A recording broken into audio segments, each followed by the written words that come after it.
अब्बास आ जाए तो क्या करोगे? यकीनन अगर अब्बास मैदान में आ जाए तो बहुत से लोग उन्हें देखकर ही टूट जाएं। लेकिन सवाल ये है, आखिर ऐसा क्या था अब्बास बिन अली में कि उनका नाम दुश्मनों के लिए मौत बन गया? क्या तुम जानते हो, जिस शख्स को करबला में जंग की इजाजत तक नहीं मिली, उसी के नाम से यजीदी लश्कर की रूह कांपती थी। अब्बास सिर्फ एक नाम नहीं था, वो एक हैबत थी, वो एक खामोश तूफान था। जब उनका नाम लिया जाता, तलवारें भारी हो जाती और दिल हल्के पड़ जाते। लेकिन सवाल फिर वही है, जब करबला में उन्होंने खुलकर जंग नहीं की तो इतना डर क्यों था? क्या करबला से पहले हजरत अब्बास अलैहिस्सलाम कभी मैदान में उतरे थे? जवाब है हाँ, और उनका पहला ही वार तारीख बन गया। ये वाकया है 37 हिजरी जंग सिफ़ीन का। एक तरफ हजरत इमाम अली अलैहिस्सलाम का लश्कर और दूसरी तरफ मुआविया का शामी लश्कर। तारीख बताती है शामी फौज की तादाद लाखों में थी। किसी ने कहा 1 लाख से ज्यादा, किसी ने कहा 2 लाख से ऊपर। मैदान में इमाम अली खड़े थे। उन्होंने दुश्मन के लश्कर को देखा, फिर अपने बेटों की तरफ नजर की, मुस्कुराकर फरमाया, कौन जाएगा इन लाखों के मुकाबले में? सबसे पहले आगे बढ़े हजरत जाफर बिन अली। अदब से बोले, बाबा मुझे इजाजत दीजिए। इमाम अली ने पूछा, अगर मैं तुम्हें भेजूं तो तुम क्या चाहोगे? जाफर बोले, आपका घोड़ा, आपकी तलवार और 1500 का लश्कर दे दीजिए। इमाम अली मुस्कुराए, फरमाया, हिम्मत को सलाम, लेकिन अभी वक्त नहीं। फिर आगे बढ़े हजरत ओन बिन अली। जोश में बोले, अगर भाई को 1500 चाहिए तो मुझे 1000 दे दीजिए। इमाम अली ने दोनों को देखा और फरमाया, तुम दोनों अली के बेटे हो, लेकिन अभी अल्लाह का हुक्म कुछ और है। तभी एक तीसरा बेटा खामोशी से आगे आया।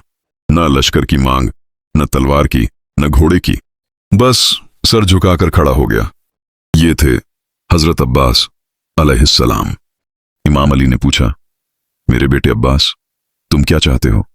अब्बास ने जवाब दिया, बाबा न मुझे लश्कर चाहिए, न तलवार, न घोड़ा, मुझे सिर्फ आपकी इजाजत चाहिए। कहते हैं उस पल इमाम अली की आंखों में अली की जवानी लौट आई।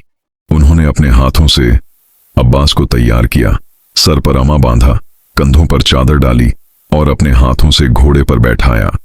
फिर अब्बास मैदान में उतरे, लाखों के लश्कर को पुकारा, है कोई जो मेरे मुकाबले में आए?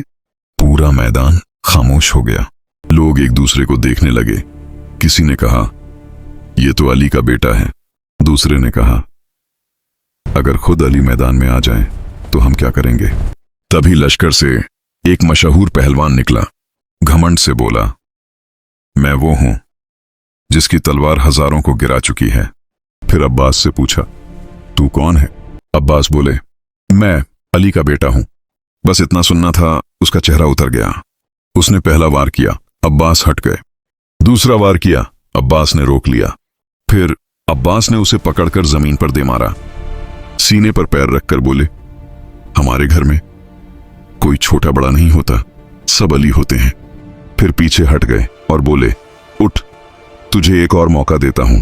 वो उठा, पूरी ताकत से वार किया। अब्बास ने धीरे से तलवार निकाली और एक ही वार में उसका काम तमाम कर दिया। मैदान में खामोशी छा गई। फिर लाखों का लश्कर पीछे हटने लगा। किसी ने कहा, अगर एक ही वार ऐसा है तो पूरी जंग क्या करेगी? और यही डर सालों बाद करबला तक पहुंच गया। इसीलिए अब्बास बिना लड़े भी दुश्मन पर भारी थे, क्योंकि ताकत बाजुओं में नहीं होती, ताकत ईमान में होती है। और याद रखो, अली का बेटा अली ही होता है। अगर आप भी मौला अब्बास से मोहब्बत करते हैं तो कमेंट में लिखिए, या अब्बास।